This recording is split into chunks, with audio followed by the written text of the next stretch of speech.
We're used to doing bad joke contests and lip reading, but I thought for this year, something different, a chance to reflect maybe on your years here, and maybe some of the highlights, some of the, really my goal is to have the 800 people here get to know you even a little bit more. Is that okay?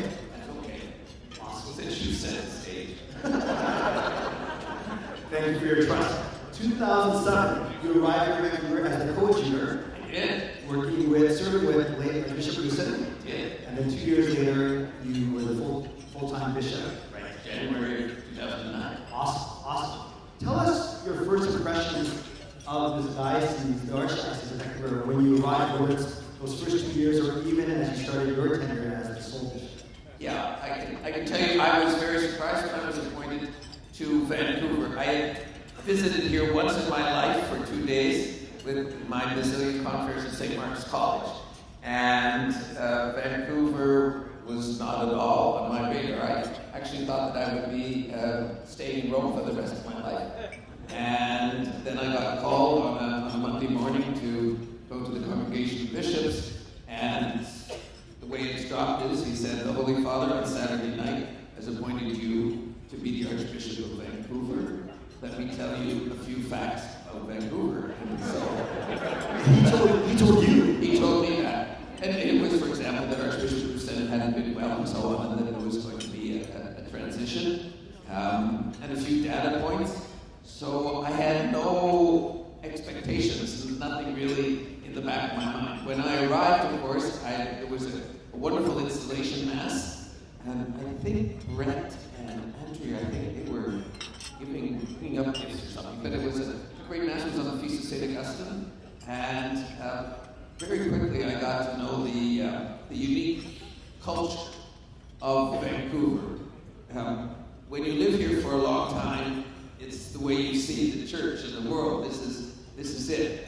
But when you come from the outside, you can begin to recognize what makes Vancouver Catholicism in many ways unique. That it has its own way of doing things. There's a very vibrant parochial culture. Parishes are strong. Schools are attached to parishes. There is, because I think of the monks, there's a tradition of kind of liturgical sort of uprightness. You know, it's not a place of sort of corny things.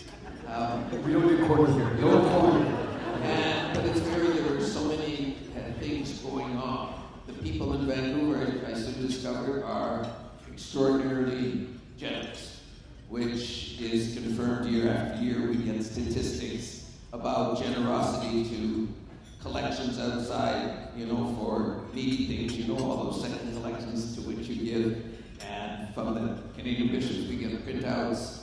And it's always confirmed that, of course, after Toronto, that Vancouver is extraordinarily generous, and actually per person, per Catholic, I think the most generous archdiocese.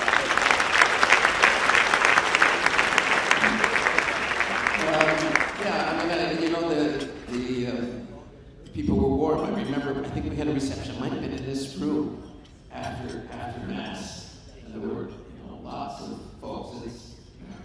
That's awesome. I think you answered all 5 of my questions. I see. I just wanted to keep you down. I'll interject one person. You might remember the first time I met you. I don't. Okay. That's usually I remember. I extended my hand to you, you shook your hand, and you said to me, "Hey Clay, hasn't anyone ever taught you that the inferior is never supposed to extend his hand to the superior? It should go the other way?" And then I looked at you and said, "I'm guessing that I'm the inferior in this." That sounds just about right. Okay. So just a couple more real quick.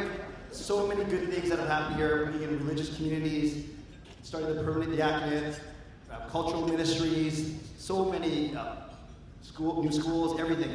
What's one thing that most proud of? Might be another word. What's one thing that you are proud of? And it could be a multitude of things, but... Well, you mentioned some of the things that in a sense that I'm most proud of. One of them is certainly what the Synod here had asked for in the close of 2006 was to set up a permanent diaconate. And that was done, with Monsignor Smith. That's something I'm really proud of. Also the fact that I think now it's 7 or 8 new religious communities of women have been established in the Archdiocese.